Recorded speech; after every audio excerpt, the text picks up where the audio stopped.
I started muting my boyfriend's calls because hearing his voice made my chest tighten with guilt instead of comfort, and once I admitted that to myself, I knew something inside our relationship had already changed. 5 years is a long time to love someone through survival mode. We met at 19 when both of us still believed hard work automatically fixed everything. Back then being broke felt temporary, almost romantic in a stupid way.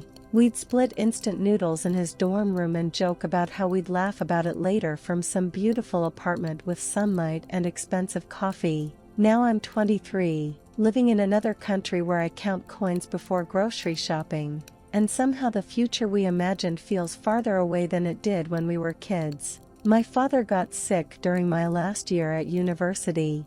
Everything after that became numbers. Hospital bills, loan payments, interest. My mother crying quietly at the kitchen table because she thought nobody could hear her. We sold our house so fast I barely got to say goodbye to my room. I still dream about that hallway sometimes. Not emotional dreams either. Weird practical ones. I'm packing boxes and running out of tape. My boyfriend tried to hold everything together while I moved abroad for work. He never complained then. That's important to say. I think part of why I stayed so loyal to him through all of this is because he really did love me in a steady way for a long time. Not flashy, just there. But his own family started collapsing too. His father stopped working after getting sick. His younger sister had to leave school for a while. There was never enough money in their house even before that. I used to visit and notice how carefully his mother stretched meals without making it obvious. Tiny things. More rice, less meat, tea instead of juice. 4 months ago he borrowed money from relatives to move abroad too after someone promised him there were jobs everywhere. I remember being excited at first. I thought maybe finally things would turn around for him. Maybe we'd close the distance eventually. Instead it became another disaster nobody says out loud because everyone is too ashamed. The jobs never came, at least not stable ones. He'd get one shift somewhere, then nothing for 2 weeks. Sometimes he'd call me while walking around cold industrial areas looking for hiring signs. Sometimes he sounded hopeful. Most days he sounded tired in a way that made me feel tired too. I know how horrible that sounds. There's this version of me I thought I was. Patient, supportive, loyal. The kind of woman who stays beside someone through difficult years because love matters more than comfort. And maybe I still am that person. I don't know anymore. But around month 3 of his unemployment, I started checking the time before answering his calls because I knew exactly what the conversation would be. Rent, debt, his father needing medicine again, a cousin asking for repayment, fear, always fear. I would listen while washing dishes after my own 12-hour shifts, staring at the cracked skin on my hands, nodding even though he couldn't see me. Sometimes he'd apologize halfway through talking. I know I'm depressing lately. And I'd immediately say no because what else could I say? Yes, actually, hearing your panic every single day is making me dread waking up.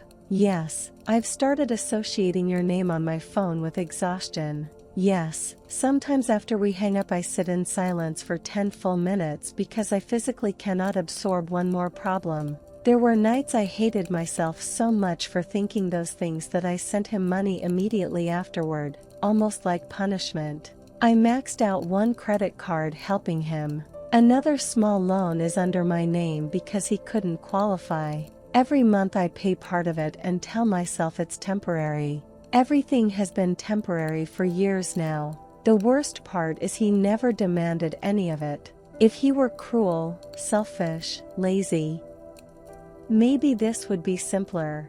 But he keeps trying. That's what traps me emotionally. He sends applications constantly. He skips meals to save money. Once he walked nearly an hour home because he didn't want to spend on transportation after a failed interview. When he tells me these things I feel this awful mix of tenderness and resentment that makes me feel like a bad human being. because part of me wants to scream at him to stop telling me every painful detail. Another part wants to hold him. Sometimes both feelings happen at the exact same moment. One night he called crying quietly in a public bathroom because he was behind on rent again. I remember staring at the soup I was heating for dinner while he spoke. The microwave beeped 3 times. I never opened it. By the time the call ended, the soup was cold. And instead of crying after we hung up, I got angry. Not really at him. At everything. At illness. At money. At families who depend on children too much because there's nobody else. At myself for moving abroad thinking I could save everyone.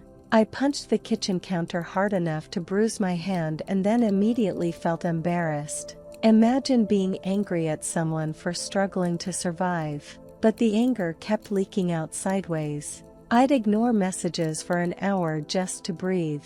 Then feel guilty. Then overcompensate by acting extra affectionate. Then secretly resent him again when another financial emergency appeared. It became this ugly cycle inside me that I never fully admitted to anyone. Even my coworkers started noticing changes in me. One woman asked if I was sleeping okay because I looked emotionally busy. Such a strange phrase. Emotionally busy. That's exactly what it felt like. Like my brain never sat down.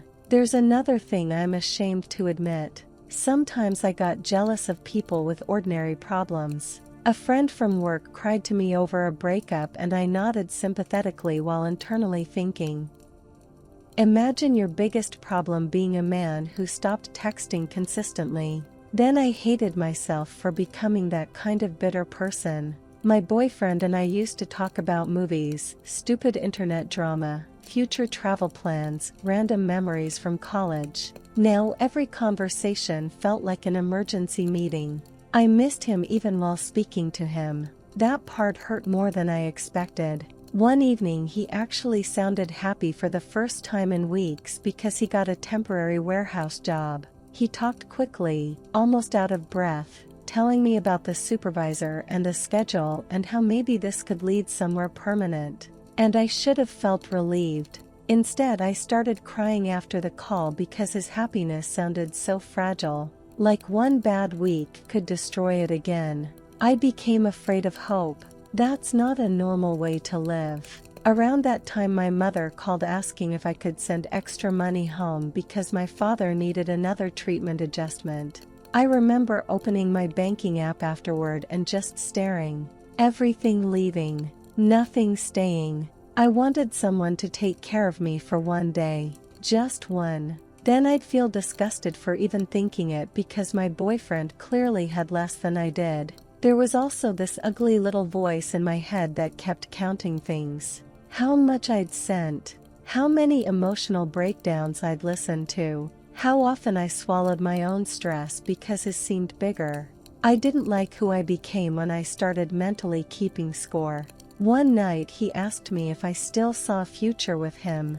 I said yes immediately. Too quickly. The truth was I didn't know anymore. Not because I stopped loving him. That would almost be easier. Love was still there in strange places. In the way I still checked the weather in his city before sleeping. In how relieved I felt whenever he sounded rested. In how my first instinct during good news was still to tell him.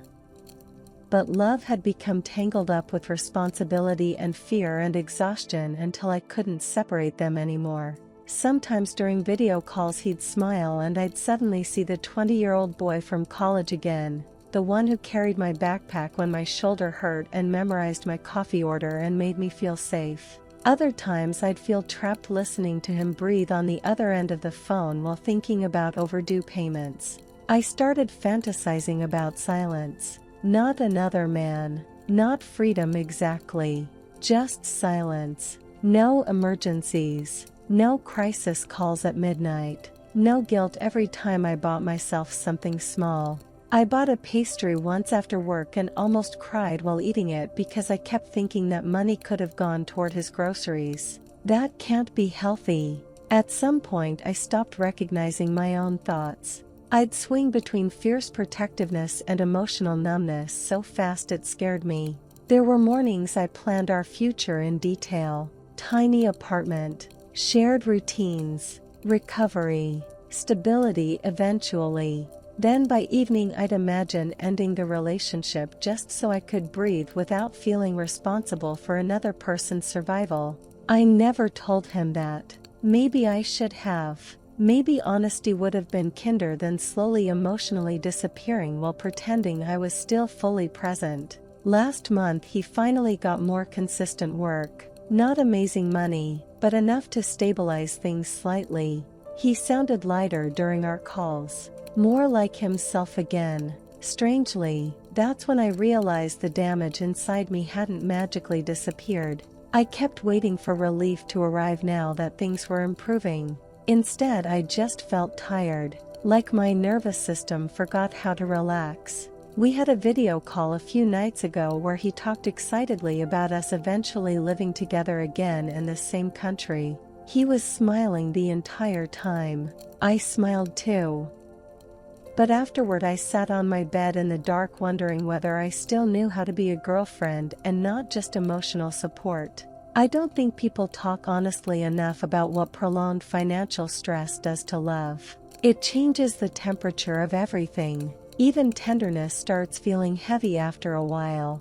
Conversations lose softness. Every plan becomes logistical. Every dream gets interrupted by numbers. And yet I still can't fully blame him. That's the problem.